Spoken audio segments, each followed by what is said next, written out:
comes to the TV show Supacell, I'm going to be completely honest and say I found it to be quite surprising in such a good way. Firstly, I love the mysteriousness that follows this show with how did these characters get their powers?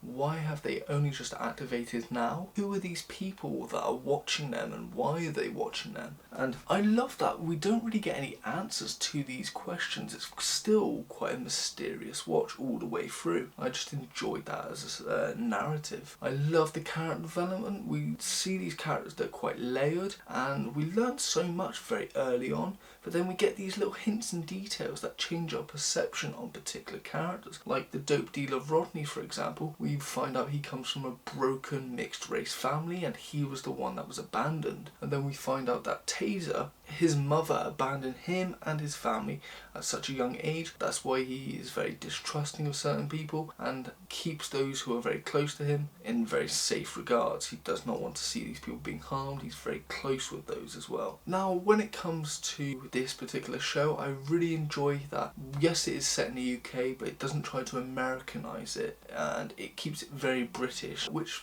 may not help the show when widening an audience, but it doesn't care. It is very British, for better or worse.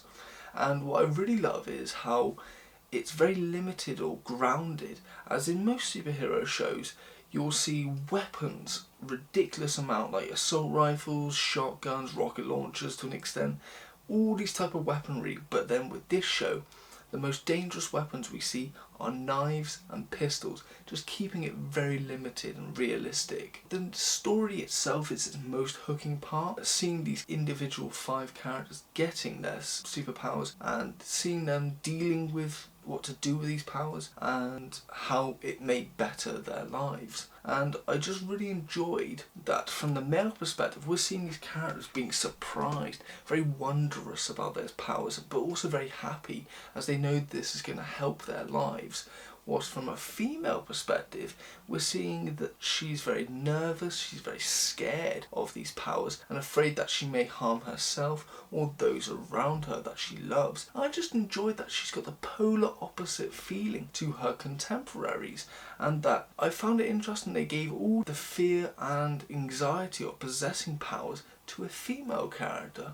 I did find that quite intriguing. And then what I really love about this story is at first we see that 2 characters in this show before having powers are in the criminal activity, and we have 3 other characters who are having steady jobs, or at least trying to have steady jobs. But then when they are given these powers, of the 5, 3 of them get involved in criminal activity and use their powers for selfish gain, whilst the other 2, they have their powers, but they are quite selfless with them and only use them to help others, especially the ones they love. And I just enjoyed that there's a somewhat realism with these powers. You're not expecting the drug dealer all of a sudden to get these powers and help the community. He is helping himself and his gang. We're seeing the dope dealer who, after gaining super speed, of course he's using it for his own benefit. I just enjoy the fact that there's a sense of realism with giving these type of people their powers, and that the people who somewhat have the better lives,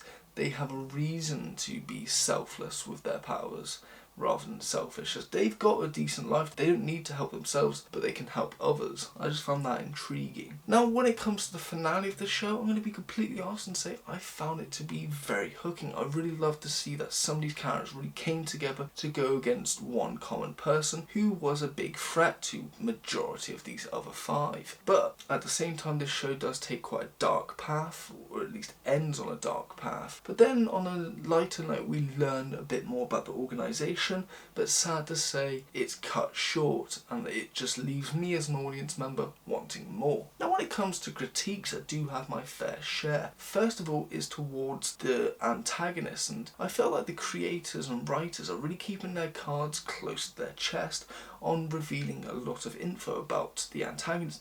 Sort of reminding me of in Prison Break, where the big organisation we learn very little till the seasons continue. I wonder if that's the case with this. My theory is that they either have a big huge background around them, they're going to slowly release info as the show continues, or the reason it's limited is because the writers themselves don't know what to do with these people. They just want to keep them as mysterious as possible. And I really do hope it's the former.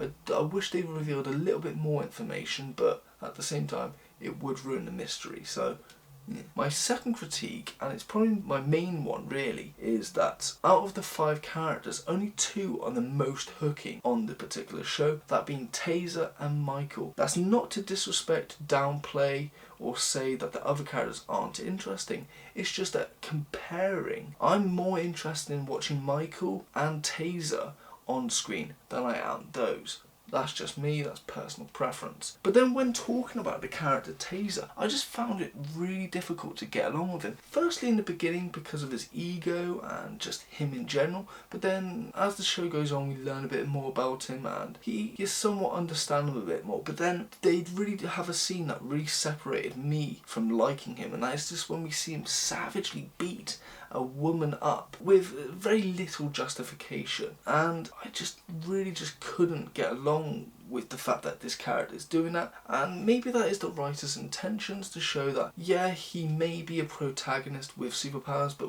you're not supposed to like him, which fair enough. I think that's really intriguing to have a protagonist that you're not supposed to like. But on the same side, it could be them saying he's very misunderstood, which I don't know what their narrative is with showing him doing such reprehensible actions. It gives me mixed messages personally. Now my last critique is about the show itself. I do feel like it borrows heavily from other shows, specifically Heroes and Misfits. That's not a bad thing, a lot of shows do this. I just couldn't help but see those shows with this. That's my only thing. Overall, I will say I really did enjoy this show. I enjoyed its uniqueness compared to other superhero shows. It's definitely very British and I enjoyed that.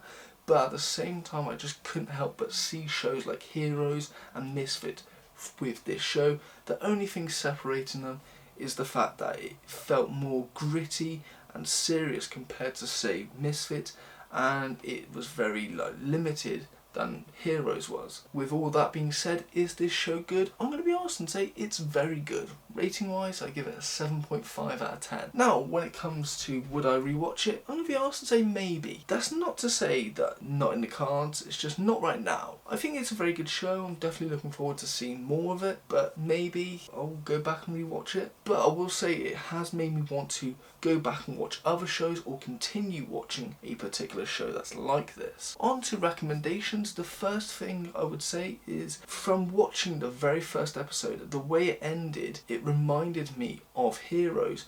And whilst in Heroes they're looking for a particular character, whilst in this he's looking for a whole group of people, I found it intriguing. You can see a lot of similarities, and in a way the group he is looking for is his cheerleader, so to speak. If you know the reference, if you've seen Heroes, you know what I mean. My next recommendation is Misfits, which again is the first British superhero show I watched. Very funny, very gritty, but also had that British humour as well. That is the only competition that Supacell really has, and I think it's going to be a very difficult competition, as Misfits, regarding your feelings, has 3 really amazing series. The first 3 are really great, and I think that's the only competition Supacell has to look out for, but at the same time I think it's doing very well so far. Next, now I wouldn't say the show is a superhero show, but it reminded me a lot, and that is the TV show of Sense8. The main reason it reminded me of that particular show is because we're seeing these characters all come together. Now in Sense8, whilst they're scattered around the world, we see these characters coming together through senses and so forth. And so, yeah, I can definitely see a lot of similarities with that. Now, my last recommendation, if you're like me and you do enjoy the gangster stuff, especially what we got in this show, I recommend the TV show Outlaws. Now, whilst I'd say it was more of an underlined theme, which does get bigger and bigger as the show progresses, it's definitely a great show, especially with that element. I think Stephen Merchant did a great job, just proving that he can write comedy without that particular person, but he can also write really good drama as well. Those are my recommendations. This has been my review for the TV show Supacell.